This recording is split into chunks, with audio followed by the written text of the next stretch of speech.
Hello everyone. तो बचे हुए क्वेश्चन डिस्कस कर लेते हैं सेम पेपर के। 56 क्वेश्चन है कि कौन सा इसमें correct sequence of priority for R&S configuration है। तो इस कंपाउंड में priority chlorine, then ethyl and methyl, chlorine methyl ये नहीं है।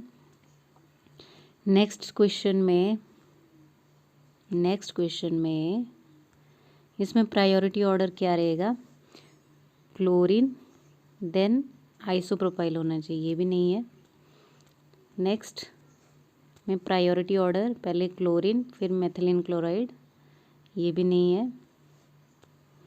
देयर आफ्टर इस केस में फर्स्ट इसको मिलेगा, सेकंड बेंजीन, थर्ड इसको, तो ये राइट ऑप्शन है, D option is right option. इस क्वेश्चन में हमसे पूछा है नॉट करेक्ट स्टेटमेंट।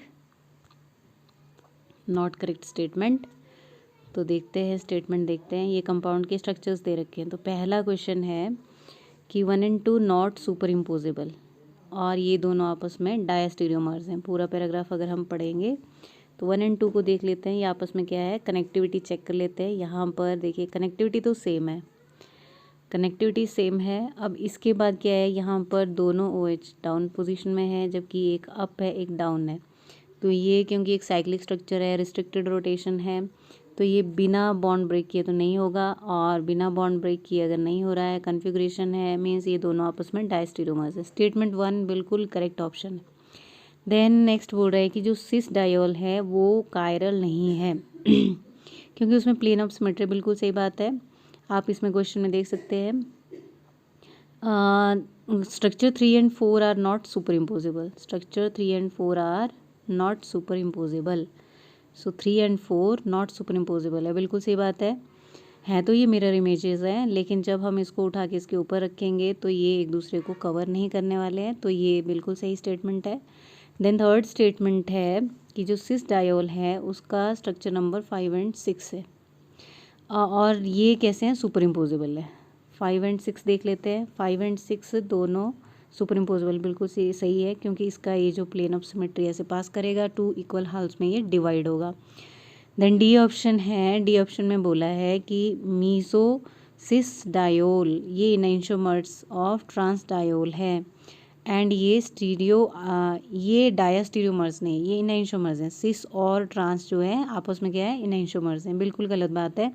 जो सिस एंड ट्रांसफॉर्म होती है वो कभी भी इनैंशोमर्स नहीं होते हैं, वो हमेशा डायस्टीरियोमर्स होते हैं। जैसे में हमारे पास एल्कीन होती है, तो ये हमारा सिस फॉर्म है और ये वाला हमारा ट्रांसफॉर्म है। तो इसमें देखिए ये हाइड्रोजन जब तक ये बॉन्ड ब्रेक नहीं हो, क्योंकि यहाँ पर रोटेशन रिस्ट्रिक्टेड है, तो बॉन्ड ब्रेक करके ही ये कन्वर्ट होगा, तो सिस ट्रांसफॉर्म डायस्टीरियोमर्स होते हैं। तो right option D option sorry D option है। 58 क्वेश्चन में हमसे पूछा है कि कौन सबसे ज़्यादा कंट्रीब्यूट करेगा अगर अटैक होते सेकंड पोजीशन पे। तो इन चारों में से ये वाला स्ट्रक्चर मोस्ट कंट्रीब्यूटिंग है, क्योंकि इसमें कार्बोकेटाइन के बिल्कुल पड़ोस में, नेबर में एक हीटेरो एटम है, लोन पेयर है, तो यहाँ NGP लगा के ये इसको स्टेबलाइज कर सकता है। 59th क्वेश्चन में पूछा है फ्रीडल क्राफ्ट एल्काइलेशन रिएक्शन सारी ही है, और इसमें किस रिएक्शन में एक से ज़्यादा प्रोडक्ट बन सकते हैं। तो इस केस में देखिए फर्स्ट में तो कोई ज़्यादा प्रोडक्ट नहीं बनेगा, क्योंकि सब में बेंजीन है, तो यहाँ ऑर्थोपैरा डायरेक्टिंग का है ही नहीं, तो जो वेरिएशन है वो हमारे रिएजेंट में है। तो रिएजेंट में हम देखेंगे तो यहाँ पर भी नहीं बनेगा, यहाँ पर भी नहीं बनेगा, लेकिन यहाँ देखिए 2 क्लोरीन एटम है, एक बार कंपाउंड बनेगा, तो फिर आगे जो सेकंड क्लोरीन है, अब वो जो कंपाउंड बनेगा वही एक्ट करेगा एज रिएजेंट, और वो अटैक करेगा नेक्स्ट बेंजीन रिंग पे। तो डी ऑप्शन में हमारे पास एक से ज़्यादा कंपाउंड बनने के चांसेस पूरे हैं। नेक्स्ट पूछा है कि कौन फ्रीडल-क्राफ्ट एल्काइलेशन एसाइलेशन का एग्जाम्पल है। तो देखिए सारे क्वेश्चंस में पहले तो हम इनको ये ऑप्शन लगा के कि एसाइल ग्रुप किस में नहीं है वो हम ऐसे एलिमिनेट कर सकते हैं ऑप्शन को। जैसे देखिए फर्स्ट में एसाइल ग्रुप बन रहा है, थोड़ा सा मैं इसको यहाँ से ऐसे, फर्स्ट में देखिए बेंजीन रिंग पे एसाइल लगा हुआ है, तो ये बिल्कुल सही बात है, ये एसाइलेशन है। ये इसमें एल्डिहाइड ग्रुप है, ये आंसर इनकरेक्ट है। यहाँ एसाइल ग्रुप लग रहा है, यहाँ कोई एसाइल ग्रुप नहीं है, तो ऐसे हमारे 2 ऑप्शन कैंसिल हो गए। अब बच गए हमारे B और सी ऑप्शन। तो इसमें से जो सी ऑप्शन है, सॉरी, इसमें हमारा बच गया ए एंड सी ऑप्शन।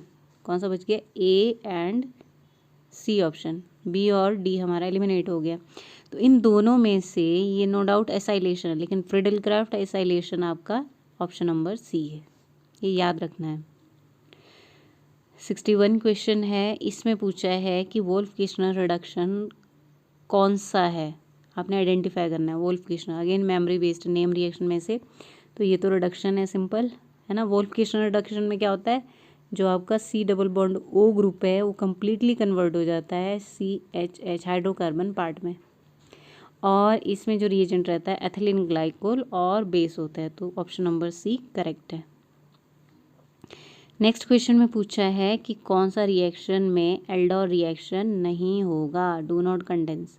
तो एल्डोल कंडेंसेशन का कंडीशन है अल्फा हाइड्रोजन का प्रेजेंस। तो एस्टल्डिहाइड में अल्फा हाइड्रोजन है, एसीटोन में भी है, प्रोपाइनल डिहाइड में भी है, लेकिन ट्राईमिथाइल एस्टल्डिहाइड ऐसे होगा कुछ, इसमें अल्फा कार्बन तो आपका रहेगा, बट उस कार्बन के ऊपर एक भी अल्फा हाइड्रोजन नहीं है, इसलिए ये कैनिजरो करेगा, ये आपका नहीं देगा, एल्डोल नहीं देगा। 63rd क्वेश्चन में पूछा है बेंजोइन कंडेंसेशन आपने आइडेंटिफाई करना है। तो बेंजोइन कंडेंसेशन जो रहता है वो आपका बी ऑप्शन करेक्ट है। इसमें आपका कंपाउंड इस तरह से बनता है, ओके। देन 64th क्वेश्चन में 64th क्वेश्चन हम नहीं करेंगे।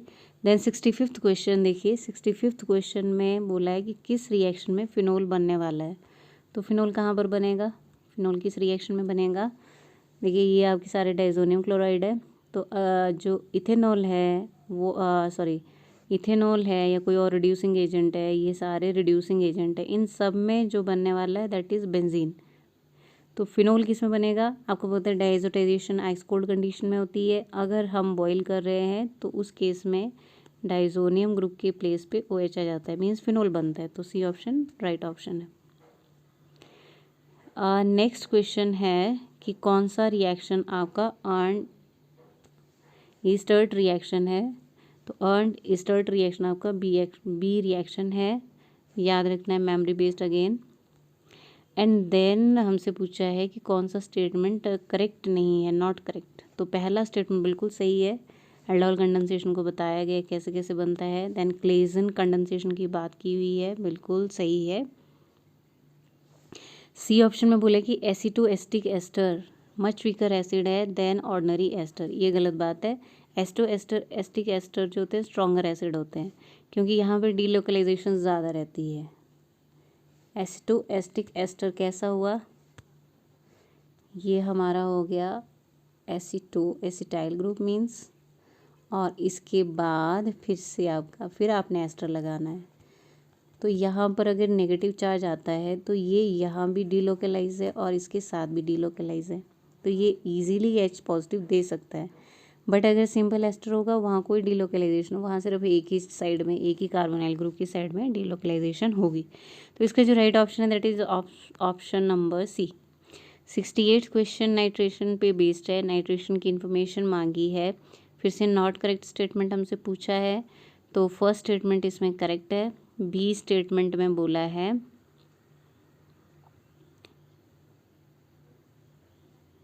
हाँ जी, बी स्टेटमेंट में क्या बोला है, बी स्टेटमेंट में बोला है कि जो सल्फ्यूरिक एसिड है वो मीडियम प्रोवाइड करा रहा है, नाइट्रोनियम आयन, बिल्कुल सही है। HClO4 को भी हम यूज़ कर सकते हैं, सही है। बट BF3 बोल रहा है कि ये भी इफेक्टिव, ये गलत बात है, ये हम यूज़ नहीं कर पाएंगे नाइट्रेशन के लिए, क्योंकि हमें HF के साथ थोड़ा रिएक्शन वायलेंट रहती है, जबकि BF3 में प्रोटोनिक ये ब्रोंस्टेड एसिड नहीं है, इसलिए इसको हम यूज़ नहीं करेंगे। We need Bronsted acid, proton donor हमें चाहिए ताकि वो जाके नाइट्रिक एसिड के नाइट्रोजन का जो ऑक्सीजन है उसको प्रोटोनेट कर सके। तो ये हमारा राइट ऑप्शन है। Next question Hoffmann bromide degradation पे है, इसमें मैकेनिज्म के स्टेप्स पूछे हैं। तो इसमें बनती है नाइट्रीन, और नाइट्रीन बन रही है इन सारे ऑप्शन में सिर्फ ऑप्शन नंबर सी में आइसोसाइनेट बनेगा, जो फाइनली हमें देगा primary amine plus carbonate ion. 17th question में पूछा है ब्यूटेन की मोस्ट स्टेबल फॉर्म, तो आप देख सकते हैं, सॉरी लीस्ट स्टेबल फॉर्म पूछी है, तो ये हमारी फुली एक्लिप्स्ड कन्फर्मेशन है और इसमें बल्कि ग्रुप बहुत नज़दीक में है, इसलिए ये हमारा रहेगा राइट ऑप्शन, जबकि मोस्ट स्टेबल स्टैगर्ड होती है।